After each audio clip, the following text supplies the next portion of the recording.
മരണത്തെ ജയിച്ചുയർത്തെഴുന്നേറ്റ് സ്വർഗാദി സ്വർഗത്തിൽ ഇന്നും ജീവിക്കുന്ന യേശുക്രിസ്തുവിന്റെ നിസ്തുലമായ നാമത്തിൽ ഞങ്ങളെ കേൾക്കുന്ന എല്ലാവർക്കും സ്നേഹ വന്ദനങ്ങൾ. ജിഹാദികളുമായി മനസ്സിലാക്കപ്പെട്ട സുനിത ദേവദാസ് അഥവാ സുഡാപ്പി സുനിത എന്ന മാപ്രയുടെ യൂട്യൂബ് ചാനലിൽ പോയിരുന്ന് ജിഹാദികൾക്ക് വേണ്ടി ബൈബിൾ ദുർവ്യാഖ്യാനം ചെയ്ത മലങ്കര ഓർത്തഡോക്സ് സഭ തൃശൂർ ഭദ്രാസനാധിപൻ ഡോക്ടർ യൂഹാനോൻ മിലിത്തിയോസ് മെത്രാപ്പൊലീത്തയുടെ വികലവാദങ്ങളെ തുറന്നു കാണിക്കാൻ വേണ്ടിയാണ് ഈ വീഡിയോ ഞങ്ങൾ ചെയ്യുന്നത്. ഇതിനു മുൻപ് ഇയാളുടെ വിവരക്കേടും കള്ളത്തരവും തുറന്നു കാണിക്കുന്ന 2 വീഡിയോ ഞങ്ങൾ ചെയ്തിരുന്നെങ്കിലും അത് ക്ലബ് ഹൗസിലായിരുന്നു, ചർച്ചയായിട്ടാണ് അത് ചെയ്തത്. അതിന്റെ ലൈവ് ഞങ്ങളുടെ ചാനലിലേക്ക് കൊടുക്കുകയായിരുന്നു. എന്നാൽ ഈ ക്ലിപ്പിന് മറുപടി ക്ലബ് ഹൗസിൽ ചെയ്യുന്നതിനേക്കാൾ മുഖം കാണിച്ചുകൊണ്ട് ഒരു വീഡിയോ ആയി തന്നെ ചെയ്യണം എന്ന ഒരു തോന്നൽ വന്നതുകൊണ്ടാണ് ഇങ്ങനെ ഒരു വീഡിയോ ചെയ്യുന്നത്. നിങ്ങൾക്കറിയാവുന്നതുപോലെ ഞാൻ ഹിന്ദു മതസ്ഥരായ മാതാപിതാക്കൾക്ക് ജനിച്ചു വളർത്തപ്പെട്ട ഒരു വ്യക്തിയാണ്. എന്റെ 21ാമത്തെ വയസ്സിൽ കർത്താവായ യേശുക്രിസ്തുവിനെ അറിയാനുള്ള ഭാഗ്യം എനിക്ക് ലഭിച്ചതുകൊണ്ടാണ് ഞാനൊരു ക്രിസ്ത്യാനിയായി തീർന്നത്. ക്ലബ് ഹൗസിൽ കുറെ കത്തോലിക്കരും ഓർത്തഡോക്സുകാരും യാക്കോബായക്കാരും ഒക്കെ എന്നെയും ഷിജുമോൻ തങ്കപ്പൻ ബ്രദറിനെയും ഒക്കെ പരിഹസിച്ചുകൊണ്ട് പറയുന്ന ഒരു കാര്യമുണ്ട്. അയ്യപ്പനും തങ്കപ്പനും ഒന്നും ഞങ്ങളെ ബൈബിൾ പഠിപ്പിക്കാനായിട്ടില്ലടാ എന്ന്. അയ്യപ്പന്റെന്നും തങ്കപ്പന്റെന്നും ബൈബിൾ പഠിക്കേണ്ട ഗതികേട് ഞങ്ങൾക്കില്ല. ഞങ്ങൾ പാരമ്പര്യമായിട്ട് ക്രിസ്ത്യാനികളാണ്.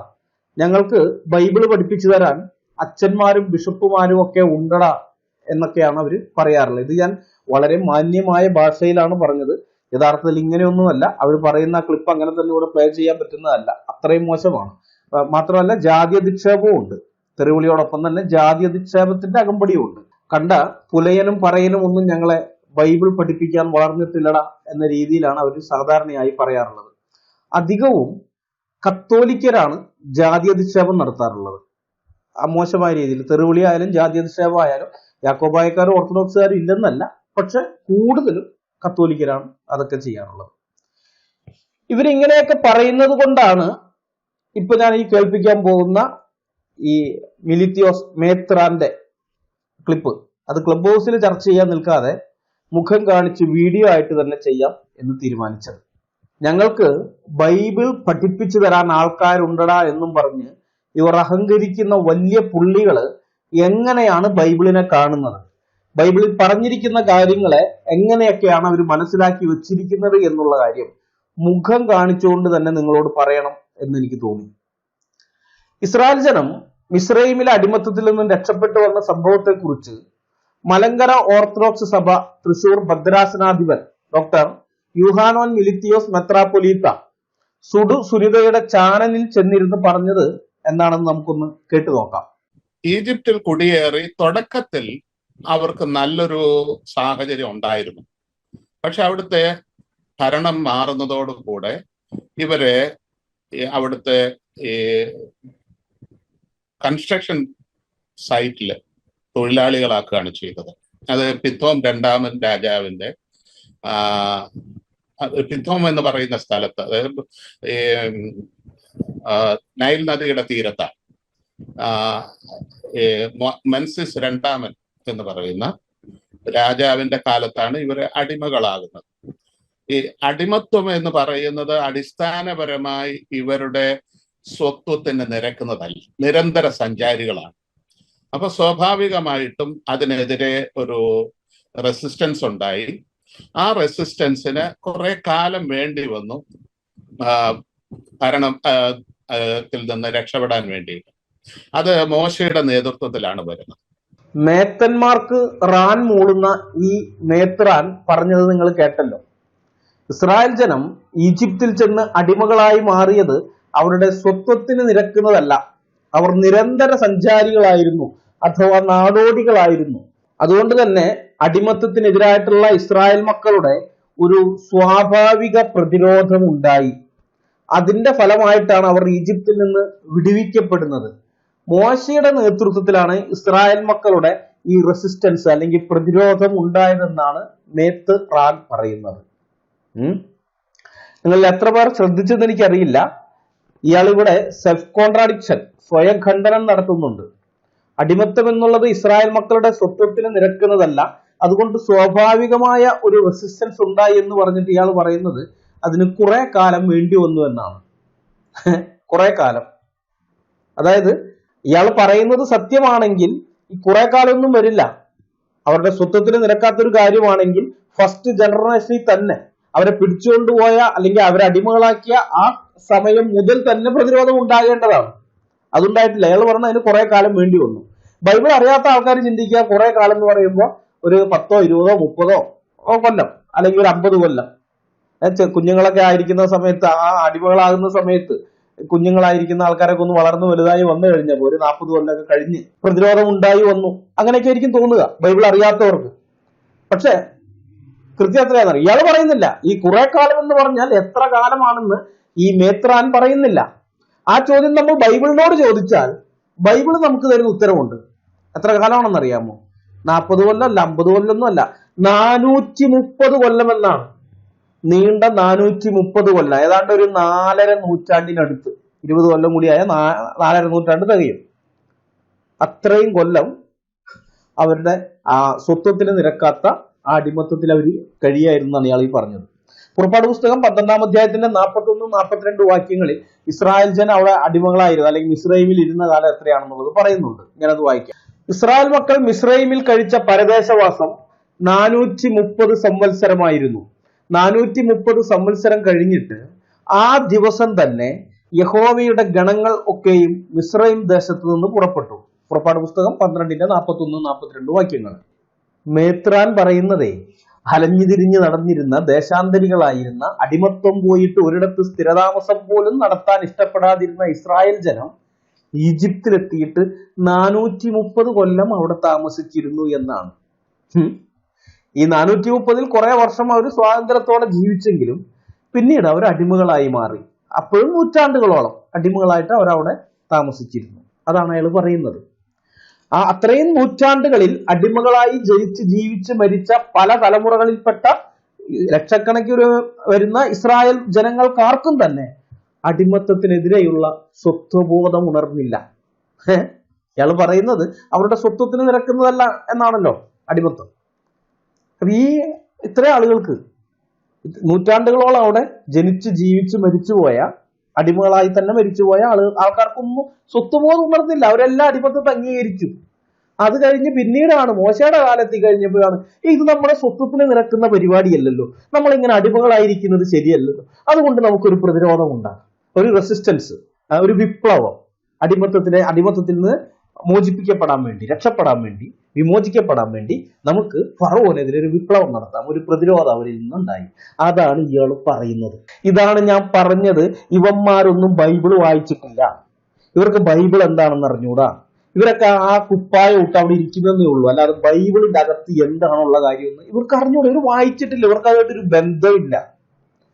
ഈജിപ്തിലെ അടിമത്തത്തിന്റെ കാലത്ത് ഇസ്രായേൽ ജനത്തിന്റെ ഭാഗത്തു നിന്ന് യാതൊരു വിധമായ റെസിസ്റ്റൻസും ഉണ്ടായിരുന്നില്ല, അങ്ങനെയൊന്നും ഉണ്ടായിട്ടേ ഇല്ല എന്നുള്ളതാണ് സത്യം.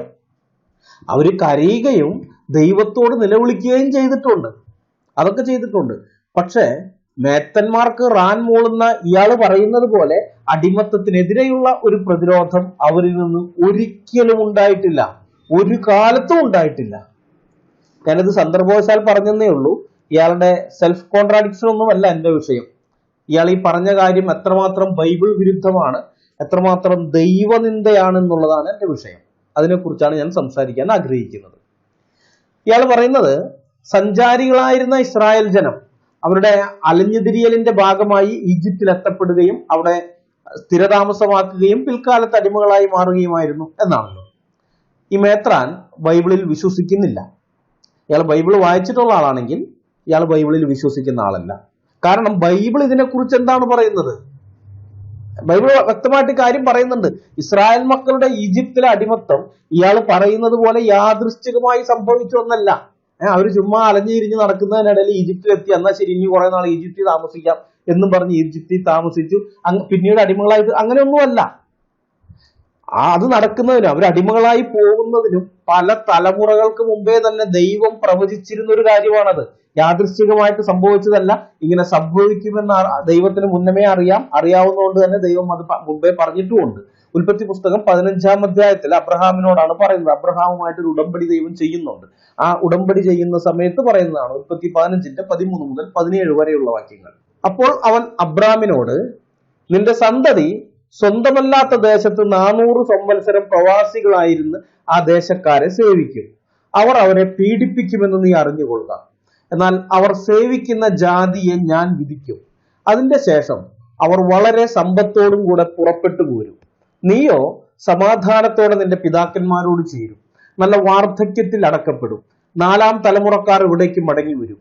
അമോര്യരുടെ അക്രമം ഇതുവരെ തികഞ്ഞിട്ടില്ല എന്ന് അരുളി ചെയ്തു. ഉൽപ്പത്തി പുസ്തകം 15-ാം അധ്യായത്തിന്റെ 13 മുതൽ 17 വരെ. യാക്കോബിന്റെ മക്കളും അവരുടെ മക്കളും അടിമകളായി പോകുമെന്ന് യാക്കോബിന്റെ അപ്പനുണ്ടല്ലോ ഇസഹാക്ക്, ആ ഇസഹാക്കിന്റെ അപ്പനുണ്ടല്ലോ അബ്രഹാമിനോടാണ് ദൈവം പറയുന്നത്. ഇത് പ്രവചനമായിട്ട് പറഞ്ഞിരിക്കുന്നതാണ്. ഇതിങ്ങനെയാണ് സംഭവിക്കാൻ പോകുന്നത് ദൈവത്തിന് അറിയാം, ദൈവത്തിന്റെ സർവജ്ഞാനത്തിൽ. അതുകൊണ്ട് ദൈവം മുന്നമേ പറഞ്ഞു. ആ പ്രവചനം നിറവേറിയതായിട്ടല്ല മേത്രാൻ കാണുന്നത്. സഞ്ചാരികളായിരുന്നത് കൊണ്ട് ഇസ്രായേൽ മക്കൾ ഈജിപ്തിലേക്ക് കുടിയേറി അവിടെ താമസം ആരംഭിച്ച് പിൽക്കാലത്ത് അടിമകളായി പോയതായിട്ടാണ്. ഇയാളുടെ ബൈബിൾ പരിജ്ഞാനം ഇത്രയേ ഉള്ളൂ.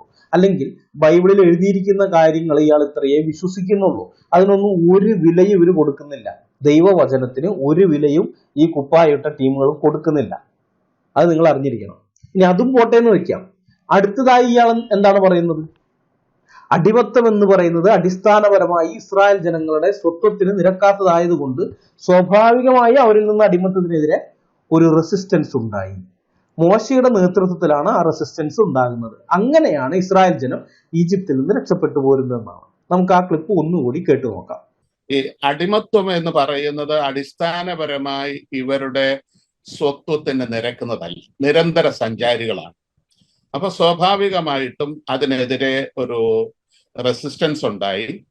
ആ റെസിസ്റ്റൻസിന് കുറെ കാലം വേണ്ടി വന്നു ഭരണത്തിൽ നിന്ന് രക്ഷപ്പെടാൻ വേണ്ടി. അത് മോശയുടെ നേതൃത്വത്തിലാണ് വരുന്നത്. ഇത് വെറും വിവരക്കേടല്ല. അങ്ങനെ വിവരക്കേട് എന്ന് പറഞ്ഞ് തള്ളിക്കളയാൻ പറ്റുന്ന സംഗതിയല്ല. ഇത് ഒന്നാന്തരം ദൈവദൂഷണമാണ്. മനസ്സിലായോ? ബ്ലാസ്ഫമി, ദൈവദൂഷണം. ഈ ദൈവദൂഷണം പറഞ്ഞത് ഒരു സാധാരണക്കാരനല്ല. ആയിരുന്നെങ്കിൽ എനിക്ക് ഇത്രമാത്രം രോഷം വരില്ലായിരുന്നു. മെത്രോപൊലീത്ത എന്നും പറഞ്ഞ് ഒരു സഭയുടെ നേതൃസ്ഥാനത്ത് ഞെളിഞ്ഞിരിക്കുന്ന ഒരുത്തനാണ് ഈ ദൈവദൂഷണം പറഞ്ഞതെന്ന് ഓർക്കണം. ഇസ്രായേലിന്റെ ചരിത്രത്തിലെ ഏറ്റവും പ്രധാനപ്പെട്ട സംഭവങ്ങൾ മാത്രം നമ്മൾ എടുക്കുകയാണെന്ന്, ഏറ്റവും പ്രധാനപ്പെട്ട സംഭവങ്ങൾ അത് മാത്രം നമ്മൾ എടുത്തു, ഒരു 5 അല്ലെങ്കിൽ ഒരു 10 അല്ലെങ്കിൽ ഒരു 3 എത്ര ആണെങ്കിലും എടുക്കുക. അങ്ങ് എടുത്ത് നോക്കിക്കഴിഞ്ഞാൽ 1-ാം സ്ഥാനത്ത് നിൽക്കുന്നത് പെസഹ കുഞ്ഞാടിന്റെ രക്തത്താൽ മിസ്രയീമിനെ അടിമത്തത്തിൽ നിന്ന് ദൈവം അവരെ രക്ഷിച്ച് പുറത്തു കൊണ്ടുവന്ന സംഭവമാണ്. അതാണ് ഇസ്രായേലിന്റെ ഇതപര്യന്തമുള്ള ചരിത്രത്തിൽ ഏറ്റവും പ്രധാനപ്പെട്ട ഒരു കാര്യം എന്ന് പറയുന്നത്. ഇസ്രായേൽ എന്ന രാഷ്ട്രത്തിന്റെ ചരിത്രം ആരംഭിക്കുന്നത് തന്നെ ആ പുറപ്പാട് മുതലാണ്. അവിടുന്ന് അത് സംഭവിച്ചില്ലായിരുന്നെങ്കിൽ ഇസ്രായേൽ എന്ന് പറയുന്ന ഒരു രാഷ്ട്രം അങ്ങനെയുള്ള പിന്നീട് ഒന്നുമില്ല. അതില്ലായിരുന്നെങ്കിൽ, പെസഹ കുഞ്ഞാടിന്റെ രക്തത്താലുള്ള വീണ്ടെടുപ്പ് ഇല്ലായിരുന്നെങ്കിൽ പിന്നീട് വരുന്ന കാര്യങ്ങളൊന്നുമില്ല. മനസ്സിലായോ? എന്നാലും ഞാൻ അതൊന്ന് ചെറുതായിട്ട് വിശദീകരിക്കാം. സുഡാപ്പി സുനിതയുടെ ചാനലിൽ ഇരുന്ന് മേത്രാൻ തള്ളിമറിച്ചതുപോലെ ഇസ്രായേലിയർ നാടോടികളായതുകൊണ്ട് ഈജിപ്തിലേക്ക് അലഞ്ഞു തിരിഞ്ഞെത്തിയതല്ല. കനാൻ ദേശത്ത് ഭയങ്കരമായ ക്ഷാമം ഉണ്ടായപ്പോൾ ഇടയന്മാരായിരുന്ന അവരുടെ പൂർവ്വപിതാക്കന്മാർ ഭക്ഷണ പദാർത്ഥങ്ങൾക്കായി ഈജിപ്തിലേക്ക് വരികയും ഗോശൻ ദേശത്ത് പാർപ്പുറപ്പിക്കുകയും ചെയ്തു. യാക്കോബിന്റെ മകൻ യോസെഫ് ആ സമയത്ത് ഈജിപ്തിന്റെ മേലധികാരിയായിരുന്നത് കൊണ്ടാണ് അവർക്ക് അവിടെ താമസിക്കാൻ സാധിച്ചത്. ആ മഹാക്ഷാമത്തിന്റെ കാലത്ത് എല്ലാ ദേശങ്ങളിൽ നിന്നും ആളുകൾ ആഹാരം കൈക്കൊള്ളുവാൻ മിസ്രയീമിൽ വന്നിരുന്നു എന്ന് പറഞ്ഞുകൊണ്ടാണ് ഉൽപ്പത്തി പുസ്തകം 41-ാം അധ്യായം അവസാനിക്കുന്നത്. ഇങ്ങനെ ആഹാരം വാങ്ങാൻ ഈജിപ്തിൽ വന്നിരുന്ന ആരും തന്നെ ഈജിപ്തിൽ താമസമാക്കിയതായി നാം കാണുന്നില്ല. അങ്ങനെ താമസിക്കാൻ പറ്റുകയും ഇല്ലായിരുന്നു. ഈ മേത്രാം തള്ളിമറിക്കുന്നത് പോലെ അങ്ങനെ നാടോടികളായി വന്ന ആൾക്കാർക്ക് അങ്ങനെ താമസിക്കാനൊന്നും അവിടെ പറ്റില്ലായിരുന്നു. കാരണം ഇന്നത്തെ അമേരിക്കയ്ക്ക് തുല്യമായിരുന്നു അന്നത്തെ ഈജിപ്ത് എന്ന് പറയുന്നത്. അത്രയ്ക്ക് സമ്പൽ സമൃദ്ധമായ, അത്രയ്ക്ക് ശക്തിമത്തായ ഒരു പവർഫുൾ സാമ്രാജ്യം. മേത്രാൻ പറയുന്നത് പോലെ നാടോടികൾക്ക് അങ്ങോട്ട് ഓടിച്ചെന്ന് അവിടെ താമസിക്കാനൊന്നും പറ്റുമായിരുന്നില്ല. യോസെഫ് മിസ്രയീമിനും ഫറവോന്റെ ഗൃഹത്തിനും മേലധികാരിയായിരുന്നത് കൊണ്ട് മാത്രമാണ് ഇസ്രായേലിയരുടെ പൂർവ്വപിതാക്കന്മാർക്ക് അന്ന് ഈജിപ്തിലെ ഗോഷൻ ദേശത്ത് താമസിക്കാൻ സാധിച്ചത്. ഈജിപ്തിൽ എത്തിച്ചേർന്നതിന് ശേഷം ഇസ്രായേൽ മക്കൾ സന്താനപുഷ്ടിയുള്ളവരായി വളർന്നു വന്നു. ഏകദേശം 10-12 തലമുറകൾ കൊണ്ട് ഇസ്രായേൽ മക്കൾ പുരുഷന്മാർ മാത്രം 6 ലക്ഷം പേരായി വർദ്ധിച്ചു. പുറപ്പാട് 12:37 നമ്മൾ വായിക്കുന്നുണ്ട്, ഇസ്രായേൽ മക്കൾ കുട്ടികൾ ഒഴികെ ഏകദേശം 6 ലക്ഷം പുരുഷന്മാർ കാൽനടയായി റമസേസിൽ നിന്ന് സുക്കോത്തിലേക്ക് യാത്ര പുറപ്പെട്ടു എന്ന്. ഇവരുടെ അമിതമായ ഈ വർധനവ് ഭരണാധികാരികളുടെ അസൂയയ്ക്കും ഭയത്തിനും കാരണമായി. അപ്പോഴേക്കും യോസഫിന്റെ കാലത്തുണ്ടായിരുന്ന ആ ഡൈനാസ്റ്റി, ആ രാജവംശ അധികാരത്തിൽ നിന്ന് നീക്കം ചെയ്യപ്പെട്ടിരുന്നു. പുതിയ ഒരു ഡൈനാസ്റ്റി അധികാരത്തിലെത്തുകയാണ്. അവർ ഇസ്രായേലിനെ വളരെയധികം പീഡിപ്പിക്കുകയും അവരെ കൊണ്ട് ഊഴിയ വേല ചെയ്യിപ്പിക്കുകയും ചെയ്തു. ഈ കഷ്ടപ്പാടും ദുരിതവും കാരണം ഇസ്രായേൽ മക്കൾ യഹോവയോട് നിലവിളിച്ചു. യഹോവയായ ദൈവം അബ്രഹാമിനോടും ഇസഹാക്കിനോടും യാക്കോബിനോടും ചെയ്ത നിയമം ഓർത്തു. ആ ഭാഗം ഞാൻ വായിക്കാം.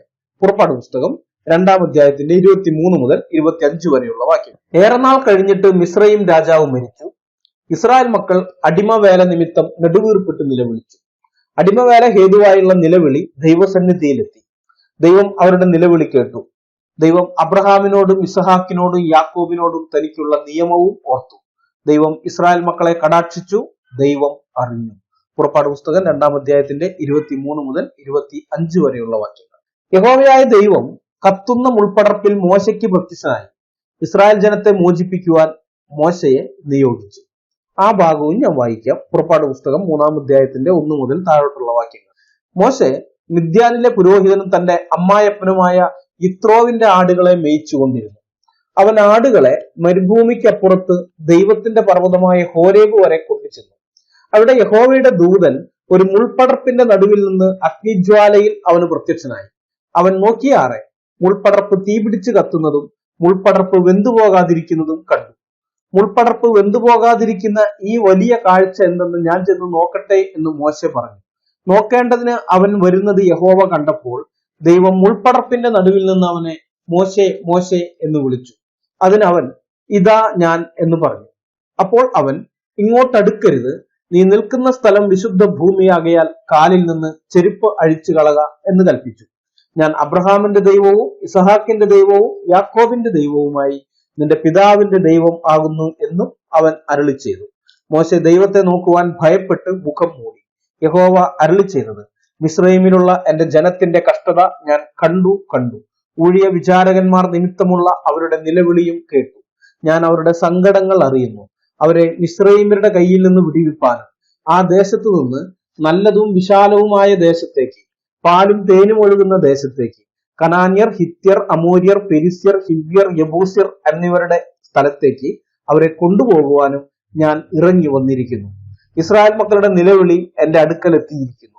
മിസ്രയീമ്യർ അവരെ ഞെരുക്കുന്ന ഞെരുക്കവും ഞാൻ കണ്ടിരിക്കുന്നു. ആകയാൽ വരിക, നീ എന്റെ ജനമായ ഇസ്രായേൽ മക്കളെ മിസ്രയീമിൽ നിന്ന് പുറപ്പെടുവിക്കേണ്ടതിന് ഞാൻ നിന്നെ ഫറവോന്റെ അടുക്കൽ അയക്കും. പുറപ്പാട് പുസ്തകം 3-ാം അധ്യായത്തിന്റെ 1 മുതൽ 10 വരെയുള്ള വാക്യങ്ങൾ. പ്രത്യേകം ശ്രദ്ധിക്കണം, ഇസ്രായേൽ മക്കൾ ആരും തന്നെ അടിമത്തത്തിൽ നിന്ന് രക്ഷപ്പെടാൻ വേണ്ടി യാതൊരു വിധമായ റെസിസ്റ്റൻസും നടത്തിയിട്ടില്ല. അങ്ങനെ ഒരു ചിന്ത പോലും അവർക്കില്ല. കാരണം ഏതെങ്കിലും തരത്തിലുള്ള പ്രതിരോധം കൊണ്ടോ വിപ്ലവം കൊണ്ടോ അടിമത്തത്തിൽ നിന്നും രക്ഷപ്പെടാൻ പറ്റില്ല എന്നവർക്കറിയാമായിരുന്നു. നേരെ മറിച്ചാണ് സംഭവിക്കുക എന്ന ചിന്ത അവർക്കുണ്ടായിരുന്നതാണ്. അതായത് ഏതെങ്കിലും തരത്തിലുള്ള പ്രതിഷേധം തങ്ങൾ നടത്തിയാൽ രക്ഷപ്പെടില്ലെന്ന് മാത്രമല്ല, തങ്ങളുടെ ജീവിതം കൂടുതൽ കഷ്ടത്തിലാകും എന്ന ബോധത്തിലാണ് അവരുള്ളത്. അവർ ആ നാട്ടിൽ ജീവിക്കുന്നവരാണ്. ഫറവോന്റെ ഭ്രാന്ത് അല്ലെങ്കിൽ ഫറവോൻ എങ്ങനെയുള്ളവനാണെന്ന് അവരറിയാത്തതൊന്നുമല്ലല്ലോ. അപ്പൊ എന്തെങ്കിലുമൊക്കെ ചെയ്തു കഴിഞ്ഞു കഴിഞ്ഞാൽ ഇത് കൂടുതൽ കഷ്ടപ്പാടാവും. അതിന്റെ തെളിവ് ഞാൻ പുറകെ തരാം, വെറുതെ പറയുന്നതൊന്നുമല്ല. എന്നാൽ നമുക്ക് ഇപ്പൊ പറഞ്ഞു വന്നത് തുടരാം. ഇങ്ങനെ മോശയെ യഹോവ ഈജിപ്തിലേക്ക് അയക്കുന്നു. മോശെ ഈജിപ്തിൽ ചെന്ന് ആദ്യം അഹരോനെ കാണുന്നു. അതിനുശേഷം ഇസ്രായേൽ ജനത്തിന്റെ തലവന്മാരെയും കാണുന്നു. രണ്ടുപേരും പോയി കാണുകയാണ്.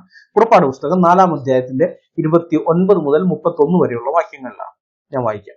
പിന്നെ മോശയും അഹരോനും പോയി ഇസ്രായേൽ മക്കളുടെ മൂപ്പന്മാരെ ഒക്കെയും കൂട്ടിവരുത്തി. യഹോവ മോശയോട് കൽപ്പിച്ച വചനങ്ങളെല്ലാം അഹരോൻ പറഞ്ഞു കേൾപ്പിച്ചു. ജനം കാണെ ആ അടയാളങ്ങളും പ്രവർത്തിച്ചു. അപ്പോൾ ജനം വിശ്വസിച്ചു. യഹോവ ഇസ്രായേൽ മക്കളെ സന്ദർശിച്ചു എന്നും തങ്ങളുടെ കഷ്ടത കടാക്ഷിച്ചു എന്നും കേട്ടിട്ട് അവർ കുമ്പിട്ട് നമസ്കരിച്ചു. ഇസ്രായേൽ മൂപ്പന്മാർക്കെല്ലാം സന്തോഷമായി. നീണ്ട കാലത്തെ അടിമത്തത്തിൽ നിന്നും അല്ലെങ്കിൽ തലമുറയായുള്ള അടിമത്തത്തിൽ നിന്ന് ദൈവം തങ്ങൾക്ക് വിടുതൽ തരാൻ പോകുന്നു എന്നോർത്ത് അവര് സന്തോഷിച്ചു. അങ്ങനെ മോശയും അഹരോനും കൂടി ഫറവോയുടെ അടുക്കൽ ചെന്ന് ഇസ്രായേൽ ജനത്തെ വിട്ടയക്കാൻ യഹോവയായ ദൈവം ഫറവോനോട് കൽപ്പിച്ചിരിക്കുന്നു എന്നറിയിക്കുന്നു. സ്വാഭാവികമായും ഫറവോൻ അത് അംഗീകരിക്കുന്നില്ല. ഞാൻ ആ ഭാഗം വായിക്കാം. പുറപ്പാട് പുസ്തകം 5-ാം അധ്യായത്തിന്റെ 2 മുതൽ 4 വരെയുള്ള വാക്യങ്ങൾ. അതിന് ഫറവോൻ, ഇസ്രായേലിനെ വിട്ടയപ്പാൻ തക്കവണ്ണം ഞാൻ യഹോവയുടെ വാക്ക് കേൾക്കേണ്ടതിന് അവൻ ആർ? ഞാൻ യഹോവയെ അറിയുകയില്ല, ഞാൻ ഇസ്രായേലിനെ വിട്ടയക്കുകയുമില്ല എന്ന് പറഞ്ഞു.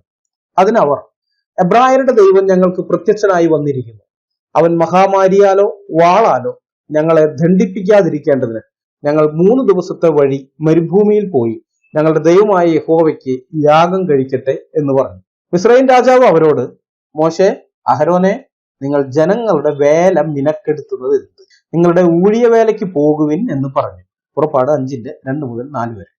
ഏതായാലും ഇസ്രായേൽ ജനങ്ങളെ വിട്ടയക്കണം എന്ന് മോശയും അഹരോനും വന്ന് തന്നോട് പറഞ്ഞത് ഫറവോന് ഇഷ്ടപ്പെട്ടില്ല. അവൻ ഇസ്രായേൽ ജനത്തിന്റെ അധ്വാനവും കഷ്ടപ്പാടും കൂട്ടാൻ വേണ്ടി തന്റെ ഉദ്യോഗസ്ഥന്മാരോട് കൽപ്പിക്കുകയാണ്. ഞാൻ അത് വായിക്കാം. പുറപ്പാട് പുസ്തകം 5-ാം അധ്യായത്തിന്റെ 6 മുതൽ 10 വരെയുള്ള വാക്യങ്ങൾ. അന്ന് ഫറവോൻ ജനത്തിന്റെ ഊഴിയ വിചാരകന്മാരോടും പ്രമാണികളോടും കൽപ്പിച്ചതെന്തെന്നാൽ, ഇഷ്ടിക ഉണ്ടാക്കുവാൻ ജനത്തിന് മുമ്പിലത്തെ പോലെ ഇനി വൈക്കോൽ കൊടുക്കരുത്. അവർ തന്നെ പോയി വൈക്കോൽ ശേഖരിക്കട്ടെ. എങ്കിലും ഇഷ്ടികയുടെ കണക്ക് മുമ്പിലത്തെ പോലെ തന്നെ അവരുടെ മേൽ ചുമത്തണം, ഒട്ടും കുറയ്ക്കരുത്. അവർ മടിയന്മാർ, അതുകൊണ്ടാകുന്നു ഞങ്ങൾ പോയി ഞങ്ങളുടെ ദൈവത്തിന് യാഗം കഴിക്കട്ടെ എന്ന് നിലവിളിക്കുന്നത്. അവരുടെ വേല അതിഭാരമായിരിക്കട്ടെ, അവർ അതിൽ കഷ്ടപ്പെടട്ടെ, അവർ വ്യാജവാക്കുകൾ കേൾക്കരുത്. പുറപ്പാട് 5-6 മുതൽ 10 വരെ. പുരാതന കാലത്ത് ബാബിലോണിലും ഇസ്രയേലിലും നിനവേയിലും കനാനിലും ഒക്കെ ഇഷ്ടിക നിർമ്മിച്ചിരുന്നതിന്റെ അവശിഷ്ടങ്ങൾ കണ്ടെടുക്കപ്പെട്ടിട്ടുണ്ട്. ഈ ബാബിലോണിലെ ഇഷ്ടികകള് ചൂളയിൽ ചുട്ടെടുക്കുന്നവയായിരുന്നു. ഇപ്പൊ നമുക്കൊക്കെ അറിയാവുന്നതുപോലെ നമ്മുടെ നാട്ടിലൊക്കെ ഉണ്ടല്ലോ ഇഷ്ടിക ചൂള. ഞാൻ എന്റെ ചെറുപ്പകാലത്ത് ഇഷ്ടിക ചൂളയിലൊക്കെ പണിയെടുത്തുള്ള ആളാണ്. അപ്പൊ അങ്ങനെ ഇഷ്ടിക ചൂളയിൽ ചുട്ടെടുത്തവയായിരുന്നു. എന്നാൽ മിസ്രൈമിലും നിനവേയിലും ഇഷ്ടികകളെ വെയിലിൽ ഉണക്കിയെടുക്കുകയായിരുന്നു ചെയ്തിരുന്നത്. ഈ ചുട്ടെടുക്കാത്ത കട്ടകളാണ്. അതുകൊണ്ട് തന്നെ അവയ്ക്ക് ഉറപ്പും ബലവും കൂട്ടാനും അവ പിളർന്നു വീഴാതിരിക്കാനും വേണ്ടിയാണ് പുല്ലോ മുറിച്ച വൈക്കോലോ ചേർത്ത് കാലുകൊണ്ട് ചവിട്ടിക്കുഴച്ച് ഇഷ്ടിക നിർമ്മിച്ചിരുന്നത്. ഈ ചെളിയില് വൈക്കോല് ചേർക്കുമ്പോൾ വൈക്കോലിൽ നിന്നുണ്ടാകുന്ന അമ്ലം മണ്ണിനെ കൂടുതൽ അയവുള്ളതും പിന്നീട് ഉണങ്ങിക്കഴിയുമ്പോൾ ഏറെ കടുപ്പമുള്ളതുമാക്കി മാറ്റും. കാലത്ത് അതിജീവിച്ച് നിലനിൽക്കുന്നതാണ്. നല്ല കടുപ്പമുള്ളതായിട്ട് മാറും. അത്തരം ഇഷ്ടിക കൊണ്ട് നിർമ്മിച്ച മതിലുകളുടെയും ക്ഷേത്രങ്ങളുടെയും സംഭാര നഗരങ്ങളുടെയും ഒക്കെ അവശിഷ്ടങ്ങൾ ഈജിപ്തിൽ ഇന്നും കാണാനായിട്ട് സാധിക്കും. അവ ഈ തകർന്നു പോയിരിക്കുന്നത് തന്നെ കാലപ്പഴക്കം കൊണ്ടല്ല. അത് പ്രത്യേകം ശ്രദ്ധിക്കണം. കാലപ്പഴക്കം കൊണ്ടല്ല ഈജിപ്തിലെ പുരാതനമായ പല നിർമ്മാണങ്ങളും തകർന്നു പോയത്. മുസ്ലിങ്ങൾ തകർത്ത് കളഞ്ഞതാണ്. ഈ ഇസ്ലാമിക് സ്റ്റേറ്റിന് അധികാരം കിട്ടിയ കുറച്ചു കാലത്തേക്ക് അവര് മൊസൂളിലും തിക്രത്തിലും മറ്റുമൊക്കെയുള്ള പല പുരാതന നിർമ്മിതികളും തകർത്ത് കളഞ്ഞതിന്റെ വീഡിയോയൊക്കെ നമ്മൾ കണ്ടതാണ്. ഫോട്ടോസ് കണ്ടിരുന്നു, വീഡിയോസ് ഒക്കെ കണ്ടിരുന്നു. അതുപോലെ തന്നെയാണ് ആദ്യമായിട്ട് ഈജിപ്ത് ഈ ഇസ്ലാമിക സൈന്യത്തിന്റെ കീഴിലേക്ക് വന്ന സമയത്ത് അവര് വളരെ വിപുലമായ നശീകരണ പ്രവർത്തനം നടത്തുന്നുണ്ട്. ഇതെല്ലാം ഹറാമായ കാര്യങ്ങളാണെന്ന് പറഞ്ഞ് അള്ളാഹ്ക്കൊന്നും ഇഷ്ടപ്പെടില്ല എന്നൊക്കെ പറഞ്ഞ് അവിടെ ഉണ്ടായിരുന്ന പല ബിൽഡിങ്ങുകൾ അധികവും ക്ഷേത്രങ്ങളോ അല്ലെങ്കിൽ അവരുടെ ആ പുരാതന ഈജിപ്ഷ്യൻ സംസ്കാരത്തിനോട് ബന്ധപ്പെട്ട് മതപരമായിട്ടൊക്കെ ഉള്ള ബിൽഡിങ്ങുകളാണ്. പിന്നെ ലൈബ്രറി, അലക്സാണ്ട്രിയൻ ലൈബ്രറിയുടെ ഒക്കെ ചരിത്രം നിങ്ങൾക്ക് അറിയാമെന്ന് വിചാരിക്കുന്നു. 6 മാസം എടുത്തു കത്തിത്തീരാൻ. 6 മാസം.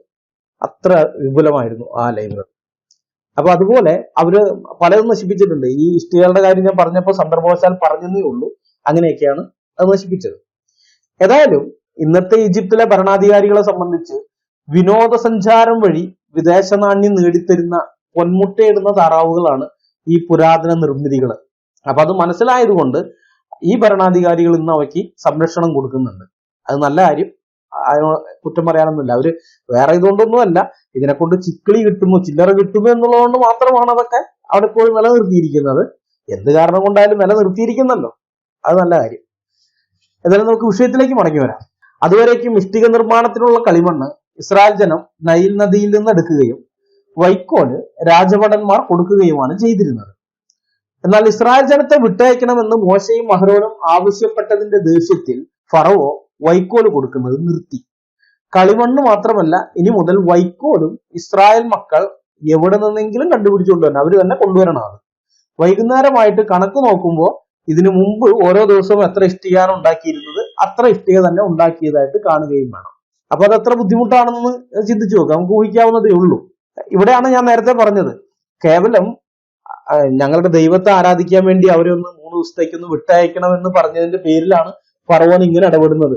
ഇതുപോലെ ഇഷ്ടിക വൈക്കോല് കൊടുക്കണ്ട, ഇഷ്ടിക ഒക്കെ അവര് തന്നെ ഉണ്ടാക്കട്ടെ, പഴയതുപോലെ തന്നെ വേണം, ചെളിയും വൈക്കോലും പുല്ലും ഒക്കെ അവര് തന്നെ കൊണ്ടുവന്നിട്ട് ഇഷ്ടിക ഉണ്ടാക്കട്ടെ, പക്ഷെ എണ്ണം കുറയാൻ പാടില്ല, ഇതിനു മുമ്പ് ഉണ്ടാക്കിയ അത്ര തന്നെ ഉണ്ടാക്കണമെന്ന് പറഞ്ഞ് അവരുടെ വേലയെ അധികരിച്ചു കൊടുക്കുകയാണ്. ഫറവോൻ തന്നെ പറയുന്നുണ്ട് അവരുടെ വേല അതിഭാരമായിരിക്കട്ടെ എന്ന്. കേവലം ഒന്ന് ഞങ്ങളുടെ ദൈവത്തെ ആരാധിക്കാൻ വേണ്ടി 3 ദിവസത്തേക്ക് ഒന്ന് ലീവ് കൊടുക്കണം എന്ന് പറഞ്ഞതിന്റെ പേരില്. അപ്പൊ അങ്ങനെയാണെങ്കിൽ ഒരു റെസിസ്റ്റൻസ് ഉണ്ടായാൽ, ഫറവോനെതിരെ ഒരു വിപ്ലവം എങ്ങാനും നടത്തിയാൽ, ഒരു പ്രതിരോധം എന്തെങ്കിലും ഉണ്ടായാൽ എന്തായിരിക്കും അവരുടെ അവസ്ഥ? അതറിയാത്തതൊന്നുമല്ല അവര്, മനസ്സിലായ? ഈ മേത്രാൻ പള്ളിമേടയിൽ ഇരുന്ന് തള്ളി മറിക്കുന്ന പോലെയല്ല, അവരവിടെ ഫീൽഡിലുള്ളവരാ, ഇഷ്ടികത്തോളിൽ പണിയെടുത്തുകൊണ്ടിരിക്കുന്നവരാ, അവർക്ക് കൃത്യമായിട്ട് അറിയാം എന്താ ഉണ്ടാകാൻ പോകുന്നു എന്നുള്ളത്. ബൈബിള് വായിച്ചു നോക്കിയിട്ടില്ലാത്ത മേത്രാൻ തള്ളുന്ന പോലെയൊന്നും അല്ല. ഏതായാലും ഫറവോന്റെ ഈ കൽപ്പനയ്ക്ക് ശേഷം സ്വാഭാവികമായിട്ട് ഇഷ്ടികയുടെ എണ്ണം കുറയും. കാരണം ഇഷ്ടിക അതിനു മുമ്പ് കുറച്ചു പേര് ഇതിലിറങ്ങി ചെളിയെടുക്കുന്നു, നൈൽ നദിയിൽ നിന്നോ അല്ലെങ്കിൽ നൈൽ നദിയുടെ തീരപ്രദേശത്തു നിന്നോ ഒക്കെ കുഴിച്ച് അവിടെ നിന്നൊക്കെ ചെളി ഇത് പിടിക്കാനുള്ള മണ്ണും ചെളിയൊക്കെ എടുത്തുകൊണ്ട് വരുന്നു. വൈക്കോലാണെങ്കിൽ മറ്റൊരു കൊടുക്കുന്നു, കൂട്ടിക്കുഴച്ച് ഇഷ്ടിക പിടിക്കുന്നു. ഇപ്പൊ അങ്ങനെയല്ല, ഇവര് തന്നെ പോയിട്ട് വൈക്കോല് കണ്ടുപിടിച്ചിട്ട് വരുമ്പോ ഇഷ്ടികയുടെ എണ്ണം സ്വാഭാവികമായിട്ട് കുറയും. അപ്പൊ ഇഷ്ടികയുടെ എണ്ണം കുറഞ്ഞപ്പോ ഫറവോന്റെ ഊഴിയ വിചാരകന്മാർ ഇസ്രായേൽ മക്കളുടെ മേലാക്കിയിരിക്കുന്ന പ്രമാണികളെ അടിക്കുകയാണ്. അത് ഈജിപ്ഷ്യൻസ് അല്ല കേട്ടോ, ഇസ്രായേൽ ജനത്തിൽ നിന്ന് തന്നെ പ്രമാണികളെ തെരഞ്ഞെടുത്ത് അവരുടെ മേലെ സൂപ്പർവൈസർമാരാക്കി വെച്ചിരിക്കുകയാണ്. അപ്പൊ അവരെയാണ് അടിക്കുന്നത്. നിങ്ങൾ ഇന്നലെയും ഇന്നും മുമ്പിലത്തെ പോലെ ഇഷ്ടിക തികയ്ക്കാഞ്ഞത് എന്ത് എന്ന് ചോദിച്ചുകൊണ്ടാണ് അടി. അങ്ങനെ ഇസ്രായേൽ മക്കളുടെ അവസ്ഥ ആദ്യത്തേതിനേക്കാൾ അധികം മോശമായി തീർന്നു. ഈജിപ്തിൽ ഇഷ്ടികച്ചൂളകൾ ഉണ്ടായിരുന്നില്ലെങ്കിലും ഇസ്രായേൽ ജനത്തിന്റെ അവിടുത്തെ ജീവിതത്തെ കുറിച്ച് ബൈബിൾ പറയുന്നത് അത് ഇരുമ്പ് ചൂളയായിരുന്നുവെന്നും അതുപോലെ ഇരുമ്പ് ഉലയായിരുന്നുവെന്നുമാണ്. യിരെമ്യാവ് 11:4 അവയെ ഞാൻ നിങ്ങളുടെ പിതാക്കന്മാരോട് അവരെ ഇരുമ്പ് ചൂളയായ മിസ്രയീം ദേശത്തു നിന്ന് കൊണ്ടുവന്ന നാളിൽ കൽപ്പിച്ചു. നിങ്ങൾ എന്റെ വാക്ക് കേട്ടനുസരിച്ച് ഞാൻ നിങ്ങളോട് കൽപ്പിച്ചതുപോലെയൊക്കെയും ചെയ്യും. എന്നാൽ നിങ്ങൾ എനിക്ക് ജനവും ഞാൻ നിങ്ങൾക്ക് ദൈവവും ആയിരിക്കും എന്ന് അരുളി ചെയ്തു. യിരെമ്യാവ് 11:4. ഇനി ആവർത്തനം 4-20 നിങ്ങളെയോ ഇന്നുള്ളതുപോലെ തനിക്ക് അവകാശ ജനമായിരിക്കേണ്ടതിന് യഹോവ തിരഞ്ഞെടുത്ത് നിങ്ങളെ മിസ്രയീം എന്ന ഇരുമ്പുലയിൽ നിന്ന് പുറപ്പെടുവിച്ചു കൊണ്ടുവന്നിരിക്കുന്നു. ആവർത്തനം 4:20. രാജാക്കന്മാരുടെ 1-ാം പുസ്തകം 8-ാം അധ്യായം 51 അവർ മിസ്രയീം എന്ന ഇരുമ്പുലയുടെ നടുവിൽ നിന്ന് നീ കൊണ്ടുവന്ന നിന്റെ ജനവും നിന്റെ അവകാശവുമാകുന്നുവല്ലോ. അപ്പൊ ഇരുമ്പുല അല്ലെങ്കിൽ ഇരുമ്പ് ചൂള, അങ്ങനെയാണ് മിസ്രയീമിനെ ദൈവം വിശേഷിപ്പിച്ചത്, പ്രവാചകന്മാരും പറഞ്ഞു. ഇപ്പോ ഈ ഇരുമ്പുല അല്ലെങ്കിൽ ഇരുമ്പ് ചൂള ഫറവോന്റെ കോപം നിമിത്തം മുൻപത്തേക്കാൾ അധികമായി കത്തുകയാണ്. ഇസ്രായേലിയരുടെ ജീവിതം കൂടുതൽ കൂടുതൽ കഷ്ടതരമായിരിക്കുകയാണ്. അവരുടെ പ്രമാണിമാര് ചെന്ന് ഫറവോയുടെ അടുക്കൽ കരഞ്ഞുകൊണ്ട് നിലവിളിക്കുന്നൊക്കെയുണ്ട്. പക്ഷെ ഫറവോ അതൊന്നും കൂട്ടാക്കുന്നില്ല. അവൻ പറയുന്നത് നിങ്ങൾക്ക് വൈക്കോലൊന്നും തരില്ല, പോയി മുമ്പിലത്തെ കണക്ക് പോലെ തന്നെ ഇഷ്ടിക ഉണ്ടാക്കാനാണ്. അങ്ങനെ അവർ ഫറവോയുടെ അടുക്കൽ നിന്ന് തിരിച്ചു വരുമ്പോൾ മോശയെയും അഹരോനെയും കാണുന്നുണ്ട്. ഞാൻ ആ ഭാഗം വായിക്കാം. പുറപ്പാട് പുസ്തകം 5-ാം അധ്യായത്തിന്റെ 20 മുതൽ 23 വരെയുള്ള വാക്യങ്ങൾ. അവർ ഫറവോനെ വിട്ട് പുറപ്പെടുമ്പോൾ മോശയും അഹരോനും വഴിയിൽ നിൽക്കുന്നത് കണ്ടു. അവരോട് നിങ്ങൾ ഫറവോന്റെയും അവന്റെ ഭൃത്യന്മാരുടെയും മുമ്പാകെ ഞങ്ങളെ നാറ്റി ഞങ്ങളെ കൊല്ലുവാൻ അവരുടെ കയ്യിൽ വാൾ കൊടുത്തത് കൊണ്ട് യഹോവ നിങ്ങളെ നോക്കി ന്യായം വിധിക്കട്ടെ എന്ന് പറഞ്ഞു. അപ്പോൾ മോശെ യഹോവയുടെ അടുക്കൽ ചെന്ന് കർത്താവെ, നീ ഈ ജനത്തിന് ദോഷം വരുത്തിയത് എന്ത്? നീ എന്നെ അയച്ചത് എന്തിന്? ഞാൻ നിന്റെ നാമത്തിൽ സംസാരിപ്പാൻ ഫറവോന്റെ അടുക്കൽ ചെന്നത് മുതൽ അവൻ ഈ ജനത്തോട് ദോഷം ചെയ്തിരിക്കുന്നു. നിന്റെ ജനത്തെ നീ വിടുവിച്ചതുമില്ല എന്ന് പറഞ്ഞു. പുറപ്പാട് 5:20 മുതൽ 23 വരെ. ഇതാണ് ഞാൻ നേരത്തെ പറഞ്ഞത്. മനസ്സിളക്കപ്പെട്ട ഈ മേത്രാൻ തള്ളിമറിച്ചതുപോലെ ഫറവോനെതിരെ ഒരു റെസിസ്റ്റൻസ് നടത്തണമെന്ന ചിന്ത ഇസ്രായേൽ ജനത്തിന് ഉണ്ടായിരുന്നതേയില്ല. അങ്ങനെ ഒരു വിപ്ലവത്തിന് തുനിഞ്ഞാൽ ആ വിപ്ലവം എളുപ്പം പരാജയപ്പെടുമെന്നും പിന്നെ തങ്ങളുടെ അവസ്ഥ വളരെ ശോചനീയമായി തീരുമെന്നും മനസ്സിലാക്കാനുള്ള ബുദ്ധി അവർക്കുണ്ടായിരുന്നു. അതുകൊണ്ടാണ് അവര് ഒരു റെസിസ്റ്റൻസിന് മുതിരാതിരുന്നത്. ബൈബിൾ വായിച്ചിട്ടുള്ളവർക്ക് ഇത് മനസ്സിലാകും. മേത്രാൻ ബൈബിൾ വായിച്ചിട്ടില്ലാത്തത് കൊണ്ടാണ് ഇങ്ങനെയൊക്കെയുള്ള വിവരക്കേടുകൾ പറയുന്നത്. ഏതായാലും ഇസ്രായേൽ മൂപ്പന്മാരുടെ ഈ വാക്കുകൾ കേട്ടപ്പോൾ മോശെ യഹോവയോട് നിലവിളിക്കുന്നു. മോശയുടെ നിലവിളിക്ക് യഹോവ മറുപടി കൊടുക്കുന്നത് പുറപ്പാട് പുസ്തകം 6-ാം അധ്യായത്തിന്റെ ആദ്യത്തെ വാക്യങ്ങളിൽ കാണാം. ഇസ്രായേൽ ജനത്തോട് മോശ പറയേണ്ട കാര്യങ്ങൾ ദൈവം മോശയോട് പറയുന്നത് ഇങ്ങനെയാണ്. പുറപ്പാട് 6-ാം അധ്യായത്തിന്റെ 6 മുതൽ 9 വരെയുള്ള വാക്യങ്ങൾ. അതുകൊണ്ട് നീ ഇസ്രായേൽ മക്കളോട് പറയേണ്ടത് എന്തെന്നാൽ, ഞാൻ യഹോവ ആകുന്നു. ഞാൻ നിങ്ങളെ മിസ്രയീമ്യരുടെ ഊഴിയ വേലയിൽ നിന്ന് ഉദ്ധരിച്ച് അവരുടെ അടിമയിൽ നിന്ന് നിങ്ങളെ വിടുവിക്കും. നീട്ടിയിരിക്കുന്ന ഭുജം കൊണ്ടും മഹാശിക്ഷാവിധികൾ കൊണ്ടും നിങ്ങളെ വീണ്ടെടുക്കും. ഞാൻ നിങ്ങളെ എനിക്ക് ജനമാക്കിക്കൊള്ളുകയും ഞാൻ നിങ്ങൾക്ക് ദൈവമായിരിക്കുകയും ചെയ്യും. മിസ്രയീമ്യരുടെ ഊഴിയ വേലയിൽ നിന്ന് നിങ്ങളെ ഉദ്ധരിക്കുന്ന നിങ്ങളുടെ ദൈവമായ യഹോവ ഞാൻ ആകുന്നു എന്ന് നിങ്ങൾ അറിയും. ഞാൻ അബ്രഹാമിനും ഇസ്ഹാക്കിനും യാക്കോബിനും നൽകുമെന്ന് സത്യം ചെയ്ത ദേശത്തേക്ക് നിങ്ങളെ കൊണ്ടുപോയി അത് നിങ്ങൾക്ക് അവകാശമായി തരും. ഞാൻ യഹോവ ആകുന്നു. മോശ ഇങ്ങനെ തന്നെ ഇസ്രായേൽ മക്കളോട് പറഞ്ഞു. എന്നാൽ അവർ മനോവ്യസനം കൊണ്ടും കഠിനമായ അടിമവേല കൊണ്ടും മോശയുടെ വാക്ക് കേട്ടില്ല. പുറപ്പാട് 6-ാം അധ്യായത്തിന്റെ 6 മുതൽ 9 വരെ. ഇസ്രായേൽ മൂപ്പന്മാർ മോശയുടെ വാക്ക് കേൾക്കുന്നില്ല. അവരാകെ നിരാശയിലാണ്. അതുകൊണ്ടാണ് അവർ മോശയുടെ വാക്ക് കേൾക്കാത്തത്. യോഹന്നാൻ മേത്രാൻ പറയുന്നത് പോലെ മോശയുടെ നേതൃത്വത്തിലുള്ള യാതൊരു റെസിസ്റ്റൻസും അവർ നടത്തുന്നില്ല. മാത്രമല്ല, ഇസ്രായേൽ മൂപ്പന്മാരുടെ ഈ നിരാശ മോശയിലേക്കും പകരുന്നുണ്ട്. അതും ഞാൻ വായിക്കാം. പുറപ്പാട് 6-ാം അധ്യായത്തിന്റെ 10 മുതൽ 12 വരെയുള്ള വാക്യം. യഹോവ പിന്നെയും മോശയോട് അരുളി ചെയ്തത്, നീ ചെന്ന് മിസ്രയീം രാജാവായ ഫറവോനോട് ഇസ്രായേൽ മക്കളെ തന്റെ ദേശത്തു നിന്ന് വിട്ടയപ്പാൻ പറക എന്ന് കൽപ്പിച്ചു. അതിന് മോശെ, ഇസ്രായേൽ മക്കൾ എന്റെ വാക്ക് കേട്ടില്ല, പിന്നെ ഫറവോൻ എങ്ങനെ കേൾക്കും? ഞാൻ വാഗ്വൈഭവമുള്ളവനല്ലോ എന്ന് യഹോവയുടെ സന്നിധിയിൽ പറഞ്ഞു. പുറപ്പാട് പുസ്തകം 6-ന്റെ 10 മുതൽ 12 വരെ. ഇസ്രായേൽ മക്കൾ പോലും എന്റെ വാക്ക് കേൾക്കുന്നില്ല, പിന്നെയാണോ ഫറവോൻ കേൾക്കാൻ പോകുന്നത് എന്നാണ് മോശെ യഹോവയോട് ചോദിക്കുന്നത്. അതായത് ഇവരെല്ലാവരും, ഇസ്രായേൽ ജനമായാലും അല്ലെങ്കിൽ അവരുടെ പ്രമാണിമാരായാലും ഇനി അതെല്ലാം മോശയായാലും എല്ലാവരും ആകെ നിരാശപ്പെട്ടിരിക്കുകയാണ്, നിരാശഭരിതരായിരിക്കുന്നു. ഇങ്ങനെ ഒരു മാനസികാവസ്ഥയിൽ ആര് റെസിസ്റ്റൻസ് നടത്തുമെന്നാണ് യോഹന്നാൻ മേത്രാൻ പറയുന്നത്? എല്ലാവരും ഒരുപോലെ നിരാശപ്പെട്ടിരിക്കുന്ന ആ ഒരു സ്ഥിതിയിൽ എങ്ങനെ റെസിസ്റ്റൻസ് നടത്താൻ പറ്റുമോ? എല്ലാവരും ആകെ എന്താണ്, ഒന്നും പറ്റാത്തതിൽ ദൈവത്തോട് പോലും മോശ പറഞ്ഞിങ്ങനെയാണ്, എന്റെ വാക്ക് ഫറവോൻ കേൾക്കും തോന്നുന്നുണ്ടോ എന്ന് ചോദിക്കേണ്ട അത്രയും നിരാശയായി. അപ്പൊ ഇസ്രായേൽ ജനത്തിന് ഒരിക്കലും ഈജിപ്തിന്റെ അടിമത്തത്തിൽ നിന്ന് സ്വയം രക്ഷപ്പെടാൻ പറ്റില്ല എന്നുള്ള ചിത്രം ബൈബിൾ വളരെ വ്യക്തമായിട്ട് വരച്ചു കാണിച്ചു തരുന്നുണ്ട് നമുക്ക്, വളരെ വ്യക്തമായിട്ട്. അവർക്കവിടെ യാതൊരു തരത്തിലുള്ള പ്രതിരോധമോ വിപ്ലവമോ ഒന്നും ഉണ്ടാക്കാൻ പറ്റില്ല. ഈജിപ്ഷ്യൻ സാമ്രാജ്യം അത്രമാത്രം ശക്തമാണ്. അതൊന്നും മേത്തന്മാർക്ക് വേണ്ടി റാൻ മൂളി നടക്കുന്ന ഈ മേത്ത് റാൻ അറിയില്ല. ബൈബിൾ വായിച്ചു നോക്കിയാലല്ലേ അതൊക്കെ അറിയുള്ളൂ. പള്ളി പിടിക്കാൻ നടക്കുന്ന ഇയാൾക്ക് ബൈബിളിൽ എഴുതിയിരിക്കുന്നതൊക്കെ വല്ല കാര്യമാണ്. ഇസ്രായേലിന്റെ നിസ്സഹായാവസ്ഥയിൽ അവരെ സഹായിക്കാനാണ് ദൈവം വന്നതും മോശയെ നിയോഗിച്ചയച്ചത്. നിരാശപ്പെട്ടു നിൽക്കുന്ന മോശയോടും അഹരോനോടും യഹോവ പറയുകയാണ്, മിസ്രയീമിലെ സകല ദേവന്മാരിലും ഞാൻ ന്യായവിധി നടത്തും എന്ന്.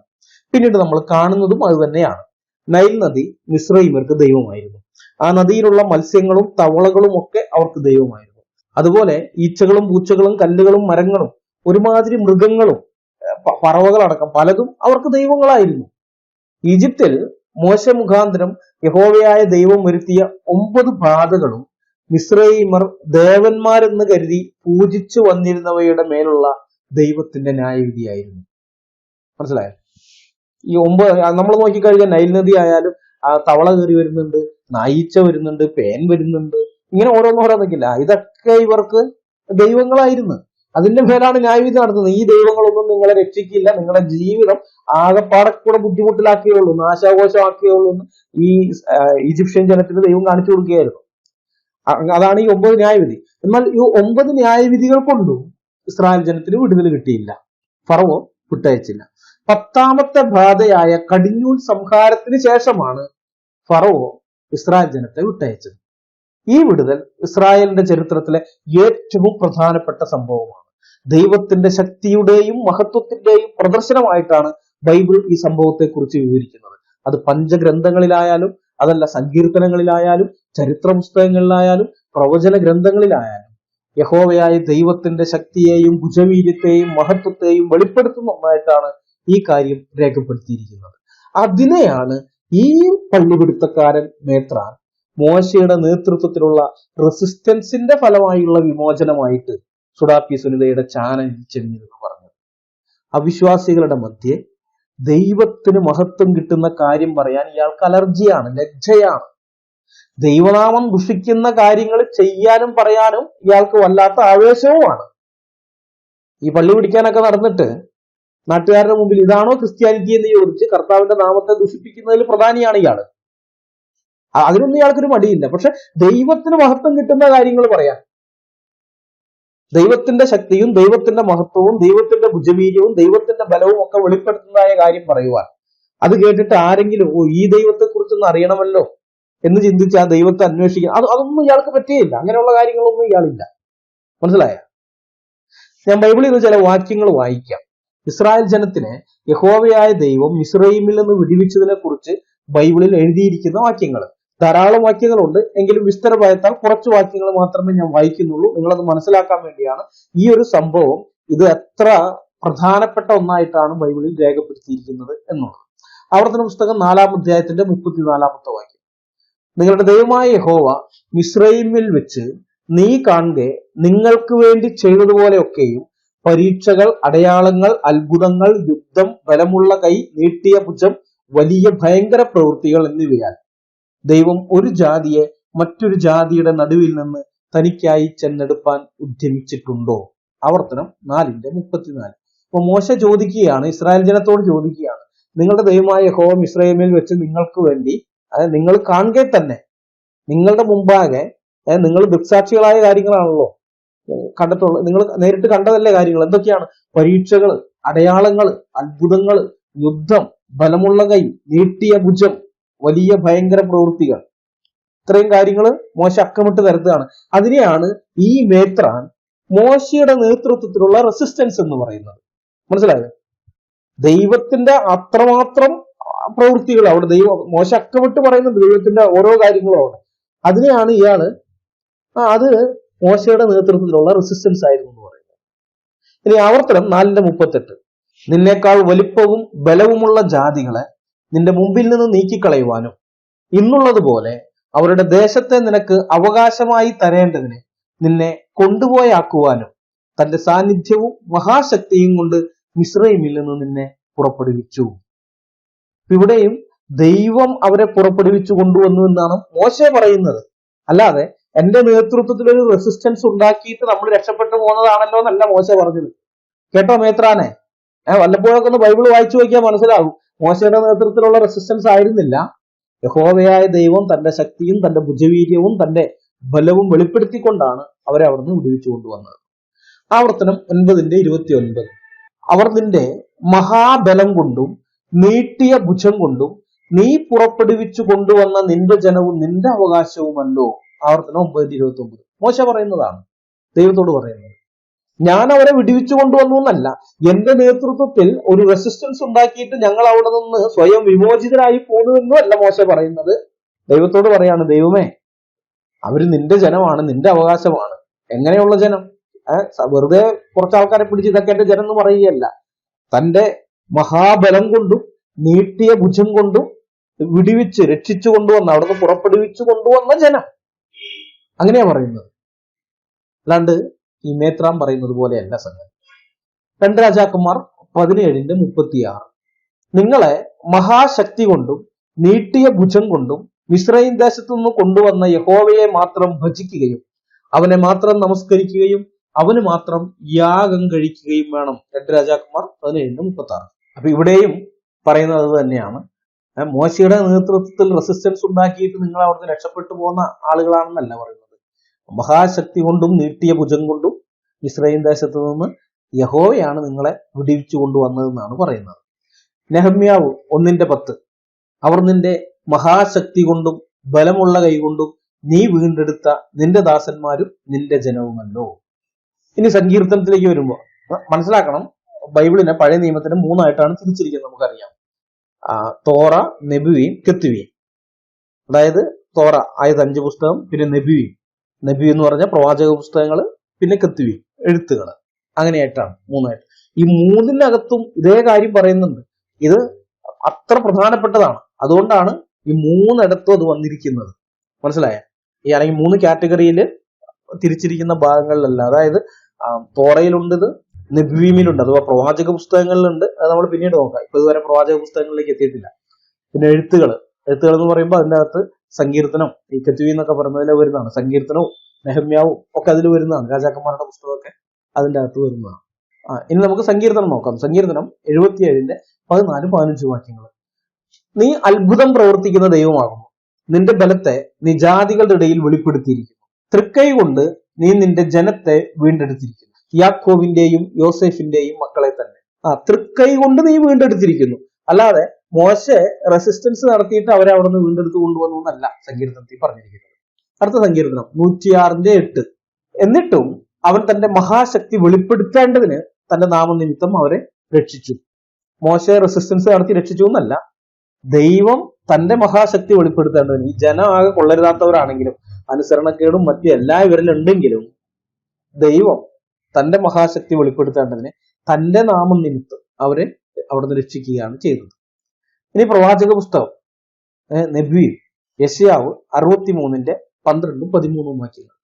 തന്റെ മഹത്വമുള്ള ഭുജം മോശയുടെ വലങ്കൈക്കൽ ചെല്ലുമാറാക്കി തനിക്കൊരു ശാശ്വത നാമം ഉണ്ടാക്കേണ്ടതിന് അവരുടെ മുൻപിൽ വെള്ളം വിഭാഗിക്കുകയും അവർ ഇടറാതെ വണ്ണം മരുഭൂമിയിൽ ഒരു കുതിരയെ പോലെ അവരെ ആഴങ്ങളിൽ കൂടി നടത്തുകയും ചെയ്തവൻ എവിടെ?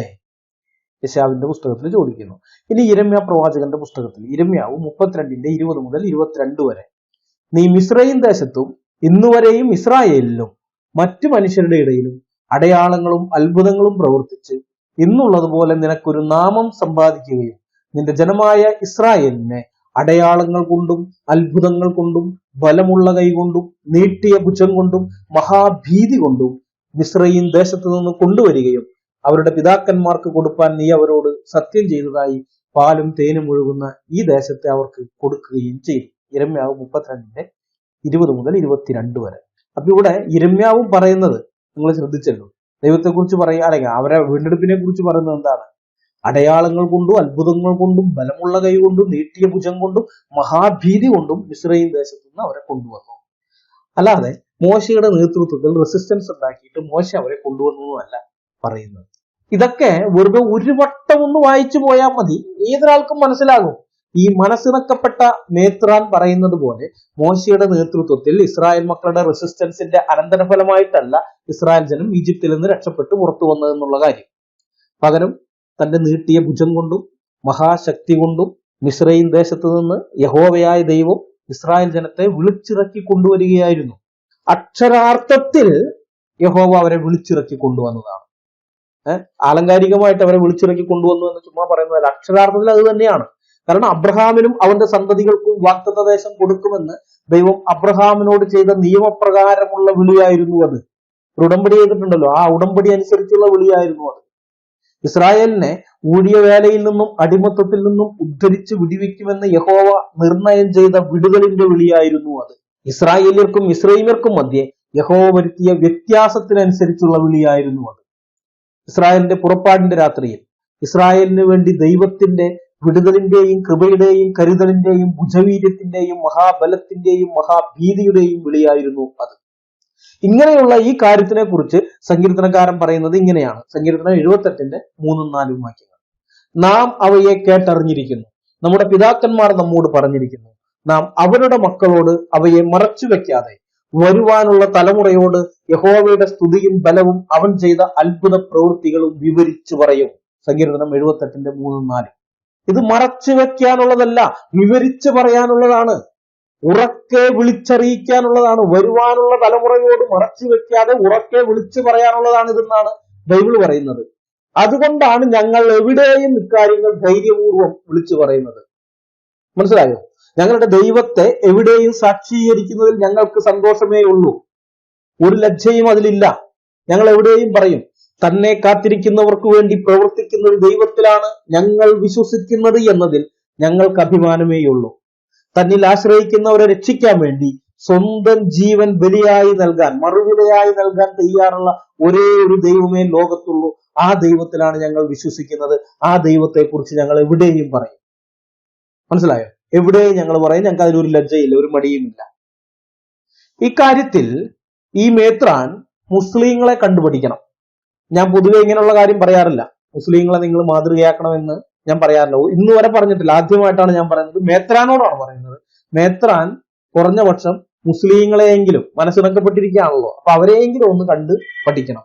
അവർ ദൈവമെന്ന് വിശ്വസിക്കുന്ന അള്ളാഹുവിനെ കുറിച്ചും അള്ളാഹുവിന്റെ വചനമെന്ന് അവർ വിശ്വസിക്കുന്ന ഖുറാനെ കുറിച്ചും എവിടെ വെച്ചും സംസാരിക്കാൻ അവർക്കൊരു മടിയുമില്ല. എവിടെ വെച്ചും സംസാരിക്കാൻ. ഉദാഹരണത്തിന് CPIM-ന്റെ ചൊക്ലി ലോക്കൽ സമ്മേളനം നടക്കുമ്പോൾ അവിടെ സംസാരിക്കാൻ അവസരം കിട്ടുന്ന മുസ്ലിം സഖാക്കൾ ഖുറാനെയും അള്ളാനെയും കുറിച്ച് സംസാരിച്ചിട്ട് പിന്നെ സമയമുണ്ടെങ്കിലേ രാഷ്ട്രീയം സംസാരിക്കുകയുള്ളൂ. വെറുതെ പറഞ്ഞൊന്നുമില്ല. അതെ കേട്ടോ, തെളിവിന് ക്ലിപ്പ് കേൾപ്പിക്കാം. ആരെങ്കിലും നിങ്ങളുടെ കൂട്ടത്തിലുണ്ടെങ്കിൽ നിങ്ങൾ ചെയ്യേണ്ടുന്ന കാര്യം എന്തെന്ന് ചോദിച്ചാൽ, നിങ്ങൾ ഇസ്ലാം മതത്തിന്റെ ഗ്രന്ഥമായ ഖുർആൻ ഒരു തവണയെങ്കിലും വായിക്കുന്നതിന് വേണ്ടി തയ്യാറാവണം. വായിച്ചാൽ മാത്രം പോരാ കേട്ടോ, അതിന്റെ അർത്ഥം കൂടിയൊന്ന് മനസ്സിലാക്കണം. ഇസ്ലാം മതത്തിന്റെ ഗ്രന്ഥമായ ഖുർആനിൽ ഒരു സൂറത്തുണ്ട്. ആ സൂറത്തിന്റെ പേര് അൽ-മാഊൻ എന്നാണ്. സൂറത്ത് ഉദ്ധരിക്കുന്നത് ഇങ്ങനെയാണ്: അറഅയ്തല്ലദീ യുകസ്സിബു ബിദ്ദീൻ ഫദാലിക്കല്ലദീ യദുഉൽ യതീം ഫലാ യഉദു അലാ തആമിൽ മിസ്കീൻ ഫവൈലുൽ ലിൽ മുസല്ലീൻ അല്ലദീന ഹും അൻ സ്വലാത്തിഹിം സാവൂൻ അല്ലദീന ഹും യുറാഊൻ വയംനഊനൽ മാഊൻ. സൂറത്തിന്റെ അർത്ഥം ഇങ്ങനെയാണ്. അല്ലാഹു പറയുകയാണ്, ഞാൻ ഇഷ്ടപ്പെടാത്ത, ഞാൻ വെറുക്കപ്പെടുന്നവരെ നിങ്ങൾ കണ്ടുപോ. ഒന്ന്, യതീമിന്റെ പങ്ക് പിൻപറ്റുന്നവൻ, അനാഥന്റെ പങ്ക് പിൻപറ്റുന്നവൻ. ആരാണ് യതീമിന്റെ പങ്ക് ഈ കേരളത്തിൽ പിൻപറ്റിയത്? ആരാണ് അനാഥയെ വഴിയാധാരമാക്കിയത്? അനാഥയെ വഴിയാധാരമാക്കിയ ഒരു CPIM-ന്റെ അനുഭാവിയെയും മുസ്ലിം ലീഗിന്റെ നേതൃത്വത്തിൽ ചൂണ്ടിക്കാണിക്കാൻ, വർഗീയവാദികൾക്ക് ചൂണ്ടിക്കാണിക്കാൻ കഴിയില്ല. എന്നാൽ ഞങ്ങൾക്ക് ചൂണ്ടിക്കാണിക്കാൻ കഴിയും.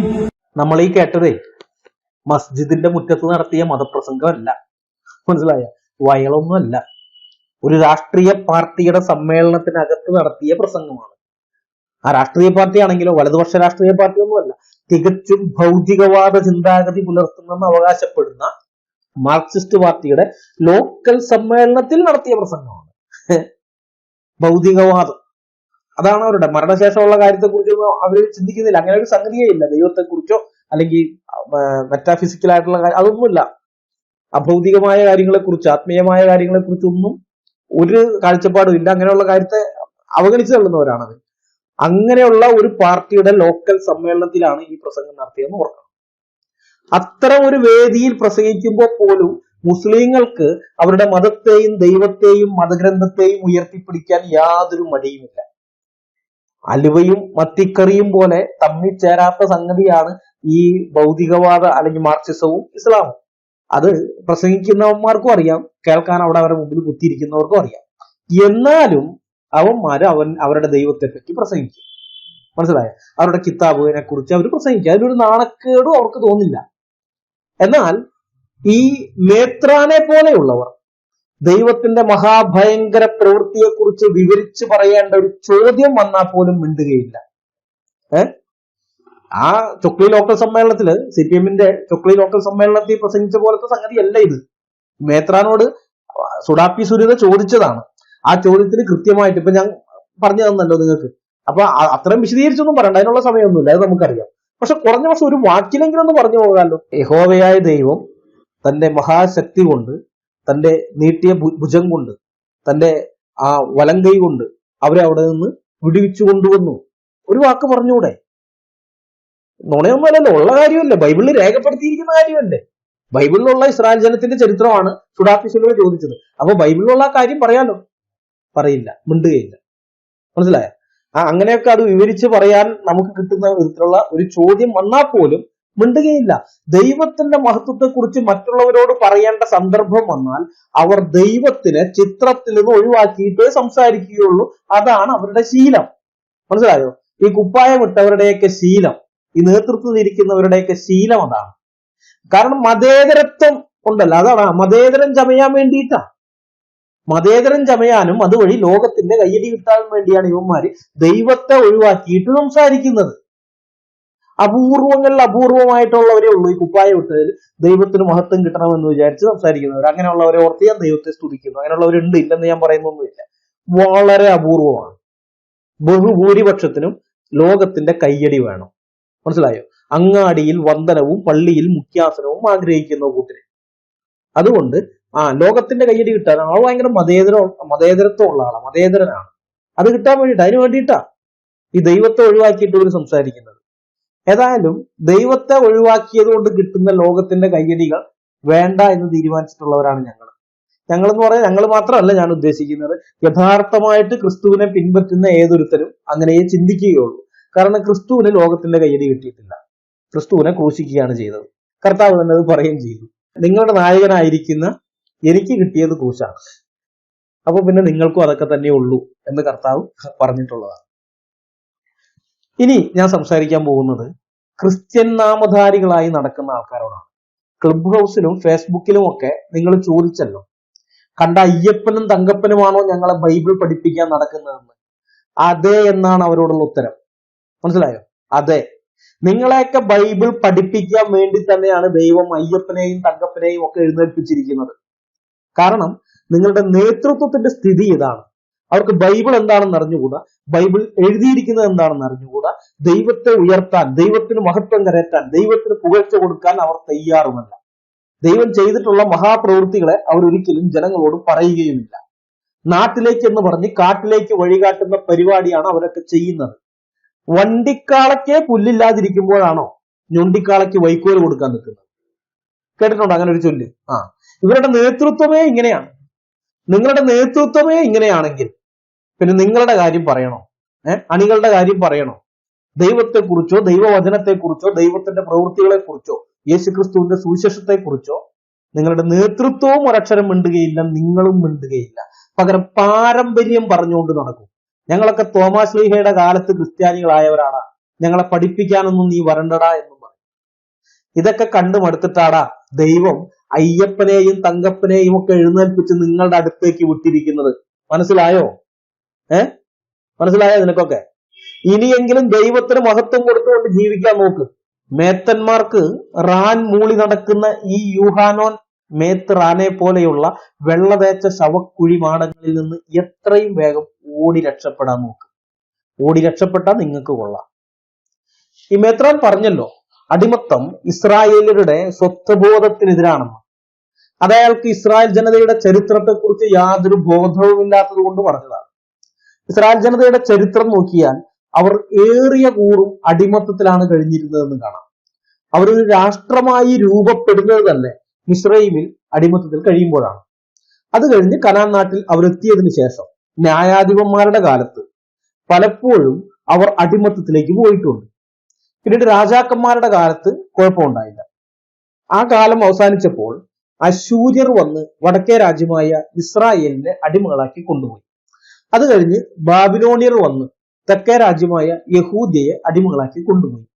70 കൊല്ലം കഴിഞ്ഞ് അവരിൽ പലരും തിരിച്ചു വന്നു.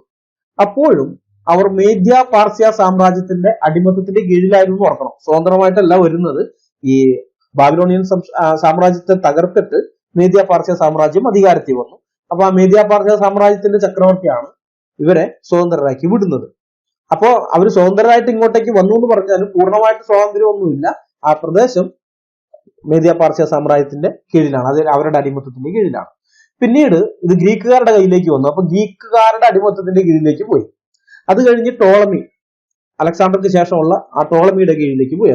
അത് കഴിഞ്ഞ് സെലൂസിദുകളുടെ കീഴിലായിരുന്നു, അവരുടെ അടിമത്തത്തിന്റെ കീഴിലായിരുന്നു. അത് കഴിഞ്ഞ് റോമൻ സാമ്രാജ്യത്തിന്റെ കീഴിലേക്ക് വന്നു. കർത്താവായ യേശുക്രിസ്തുവിന്റെ കാലത്തിലൊക്കെ അവര് റോമാക്കാരുടെ കീഴിൽ അടിമത്തത്തിൽ ഇരിക്കുകയാണ്. പിന്നീട് ബൈസന്റിയൻ സാമ്രാജ്യത്തിന്റെ കീഴിലേക്ക് പോയി. അത് കഴിഞ്ഞ് സസാനിഡ് സാമ്രാജ്യത്തിന്റെ കീഴിൽ അടിമകളായിരുന്നു. അത് കഴിഞ്ഞ് ഉമയ്യാദ് ഫാത്തിമത്ത് സാമ്രാജ്യങ്ങളുടെ കീഴിലായിരുന്നു. അത് കഴിഞ്ഞ് കുരിശുദ്ധ പോരാളികളുടെ കീഴിലായിരുന്നു. അത് കഴിഞ്ഞ് അയ്യൂബിദ് അറബ് കുർദിഷ് സാമ്രാജ്യത്തിന്റെ കീഴിലായിരുന്നു. അത് കഴിഞ്ഞ് ഈജിപ്തിലെ മംലൂക്കുകളുടെ കീഴിലേക്ക് പോയി. അത് കഴിഞ്ഞ് ഓട്ടോമൻ സാമ്രാജ്യത്തിന്റെ കീഴിലേക്ക് പോയി. അത് കഴിഞ്ഞ് ബ്രിട്ടീഷ് സാമ്രാജ്യത്തിന്റെ കീഴിലേക്ക് പോയി. അത് കഴിഞ്ഞിട്ടാണ് ബ്രിട്ടീഷുകാരുടെ കയ്യിലിരിക്കുമ്പോഴാണ് 1948 മെയ് 14 സ്വതന്ത്ര ഇസ്രായേൽ രാഷ്ട്രം ഉണ്ടാകുന്നത്.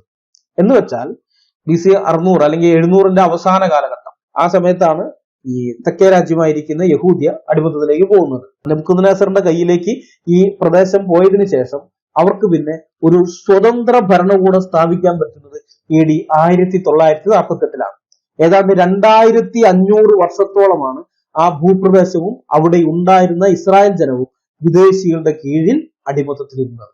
ഇടയിൽ ഏതാണ്ട് ഒരു 100 വർഷത്തോളം കാലം ലേവി ഗോത്രത്തിൽപ്പെട്ട ഹാസ്മോണിയൻ രാജവംശത്തിന്റെ ഭരണം ഉണ്ടായിരുന്നു. മൊത്തം പ്രദേശത്തല്ല, കുറച്ചു ഭാഗത്ത് അവരുടെ ഭരണം ഉണ്ടായിരുന്നു. അതാണെങ്കിൽ നമുക്ക് അത് കുറയ്ക്കാം.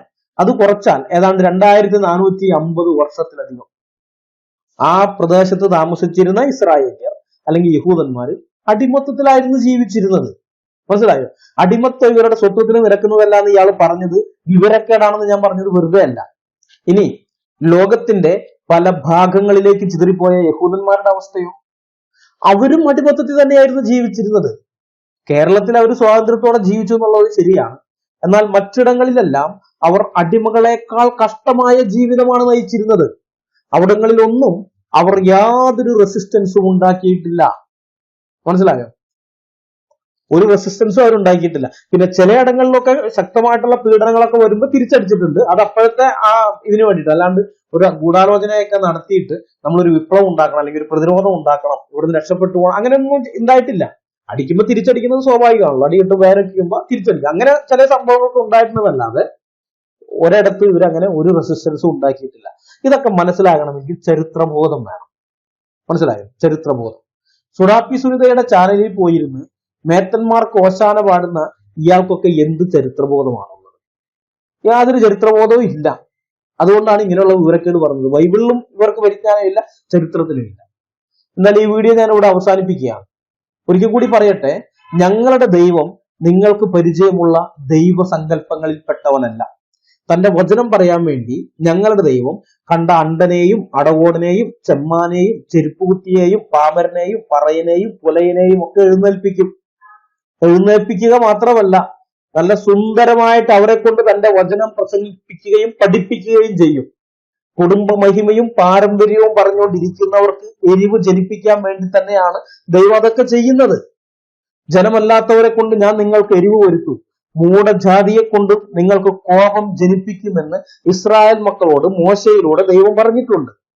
ഇസ്രായേൽ ജനതയ്ക്ക് എരിവ് വരുത്താൻ ദൈവം അങ്ങനെ ചെയ്യുമെങ്കിൽ ഇസ്രായേലുമായി ജഡപ്രകാരം യാതൊരു ബന്ധവുമില്ലാതെ ഇന്ത്യയിൽ കിടക്കുന്ന നിങ്ങളെയൊക്കെ ദൈവം വെറുതെ വിടുമെന്നാണ് വിചാരിച്ചിരിക്കുന്നത്. ഞങ്ങളെ പോലെയുള്ളവരെ ദൈവം വിളിച്ചുകൊണ്ടുവരും, എന്നിട്ട് നിങ്ങളുടെ മുൻപിൽ അങ്ങ് നിർത്തും, നിങ്ങളെ നാണം കെടുത്താൻ വേണ്ടി. ജാതിവെറിയും പാരമ്പര്യ ഭ്രാന്തും പിടിച്ചു നടക്കുന്ന നിങ്ങൾ അത് ഇനിയെങ്കിലും മനസ്സിലാക്കി വെച്ചോ. കണ്ട, അയ്യപ്പനും തങ്കപ്പനും ഒക്കെ ആണോടാ ഞങ്ങളെ ബൈബിൾ പഠിപ്പിക്കാൻ വരുന്നതെന്ന് ചോദിക്കുന്നില്ല, ചോദിക്കുന്നവരോടാ പറയുന്നത്. ഇനിയെങ്കിലും അതൊക്കെ ഒന്ന് മനസ്സിലാക്കി വെച്ചോ. അടുത്ത വീഡിയോയുമായി വരുന്നത് വരെ നമ്മളെല്ലാവരെയും കർത്താവായ യേശുക്രിസ്തു കാത്തു സംരക്ഷിക്കുമാറാകട്ടെ. അവിടുത്തെ വിലയേറിയ നാമം മാത്രം എന്നും എന്നേക്കും വാഴ്ത്തപ്പെടട്ടെ. ആമേൻ.